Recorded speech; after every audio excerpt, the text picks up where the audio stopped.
this lecture we will going to discuss about the syllabus of chemistry subject. So basically chemistry में हमें 5 unit cover करने हैं जिनका syllabus हमने इसमें डिटेल में स्टडी करने का सोचा है. सो पहला जो हमारा यूनिट है atomic structure and chemical bonding and solution. So पहले हम ऑटम के बारे में जानेंगे, फिर केमिकल बॉन्डिंग और कुछ सॉल्यूट जो है उसके बारे में जानेंगे. तो पहला जो है हमारा atoms and its fundamental particles, and then Rutherford model of autumn,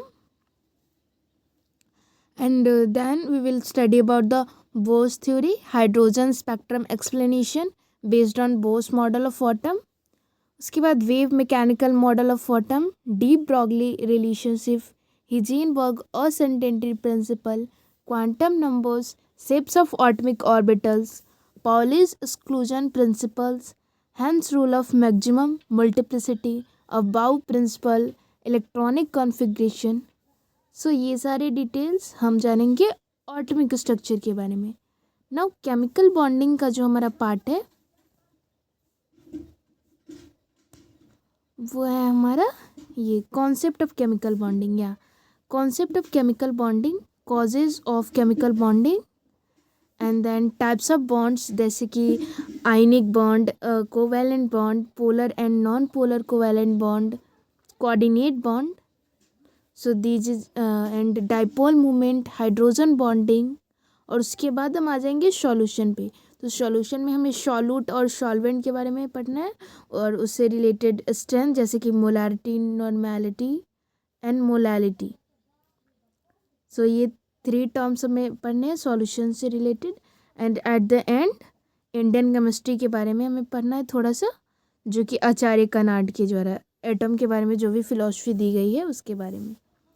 सो ये हमारा फर्स्ट यूनिट का सिलेबस हो गया.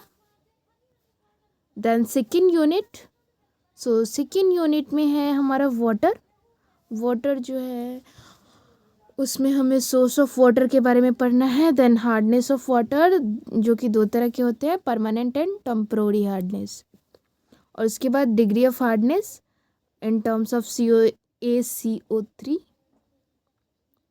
CaCO3. उसके बाद यूनिट ऑफ हार्डनेस, मतलब कि हार्डनेस से ही रिलेटेड, उसके measurement of hardness by EDTM method, municipal supply of water, treatment of water, water softening technique जैसे कि lime soda process, zeolites method and ion exchange method. So ये सब के द्वारा हमें ट्रीटमेंट ऑफ वाटर को डील करना है. उसके बाद water quality index, biological oxygen demand, chemical oxygen demand, then determination of dissolved oxygen. उसके बाद Indian standard specification for drinking water, मतलब कि हमारे इंडिया में किस स्टैंडर्ड का हमें पानी पिया जाना चाहिए, ये इससे रिलेटेड है. सो यूनिट 2 काफ़ी शॉर्ट है compare to unit 1. And then coming to the unit 3. So ये जो है हमारा इंजीनियरिंग मटेरियल्स से डील करता है. सो लाइक नेचुरल कुछ प्रॉपर्टीज़ डील करेंगे मेटल्स के बारे में, minerals, ores, and then metallurgy, general principle of metallurgy, gangue, flux and slag, steps involve in metallurgy, ये सब डील करेंगे हम इसमें. उसके बाद एंशियंट इंडियन मेटलर्जी के इसके बारे में थोड़ा बेसिक नॉलेज लेंगे. उसके बाद extraction of aluminium, this is most important as per the like upcoming exam subjective point of view. Iron and copper from their important ores along with the reaction. So ये हम extraction पढ़ना है. उसके बाद properties भी उनका deal करना है और उनका यूज़ भी. एलॉज से रिलेटेड जो है उनका definition, purpose of alloying, ferrous and non ferrous law with suitable examples, composition, properties and their application. उसके बाद जो है पॉलीमर्स भी बहुत इंपॉर्टेंट है हमारे एग्जाम पॉइंट ऑफ व्यू से. तो पॉलीमर्स में homopolymers, copolymers, natural polymers, synthetic polymers, addition and condensation, polymerisation, thermoplastic and thermosetting plastic में डिफरेंस, ये भी बहुत इंपॉर्टेंट है. लाइक ये थर्ड यूनिट का जो हमारा 3.5 से सेक्शन जो है बहुत इंपॉर्टेंट है. देन मोनोमर्स एप्लीकेशन भी इसका, and synthesis of polythene, then PVC Orlon, Terylene, Nylon 6, Nylon 6 and Bakelite. उसके बाद हम नेचुरल रबर के बारे में कुछ डिस्कस करना है, जैसे इसका वेल्कनाइजेशन, advantage of वेल्कनाइज्ड rubber.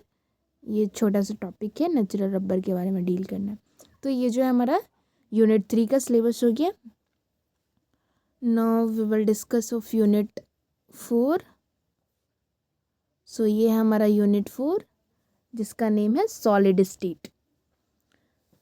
So general characteristics of solid state, crystalline and amorphous solid, then classification of crystalline solid, molecular, ionic, metallic, covalent solid, then crystal lattice and unit cells. So यही सब के बारे में इसमें डील करना है, related to solid, like imperfection of solid, types of void defects, then impurity defects, and then electrical properties like conduction of electricity in metals and semiconductor, band theory, magnetic properties such as ferromagnetism, paramagnetism, dimagnetism, antiferromagnetism and ferromagnetism. उसके बाद हमें general introduction of X rays diffraction लेना है, method, Bragg's law, and then at the end melting point, determination of crystalline solid by Kjeldahl method.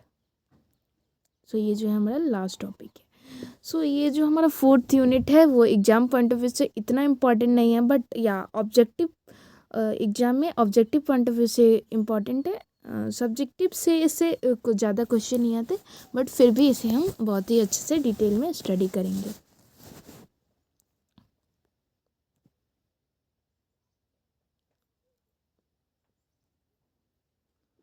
Now हम unit 4 कर लिया, 5th पे चलते हैं। सो यूनिट 5th में हमें इलेक्ट्रोकेमिस्ट्री, या again this is very very important unit as per the exam point of view. So पहला जो है हमारा इंट्रोडक्शन लेना है, उसके बाद electrolyte, non electrolyte, electrolytic and metallic conduction, factors affecting electrolytic conductance, उसके बाद molar conductivity and equivalent conductivity, variation of molar conductivity, Kohlrausch's law, ये सब भी बहुत ही इंपॉर्टेंट है एग्जाम पॉइंट ऑफ व्यू से। Then Faraday's law of electrolysis, galvanic cell, electrode potential measurement, electrode potential, then measurement of electrode potential, SHE, standard hydrogen electrode, then EMF, electrochemical series. EMF is like electromotive force, and then electrochemical series, nearest equation of electrode potential. Then coming to the 5.5, so this is related to batteries, primary cells, tri cell, secondary cell, lead storage battery, fuel cells, corrosion, their types, dry and wet corrosion and prevention. So ये जो है हमारा 5th unit का topic है, but in 5th unit these are the very very important sections.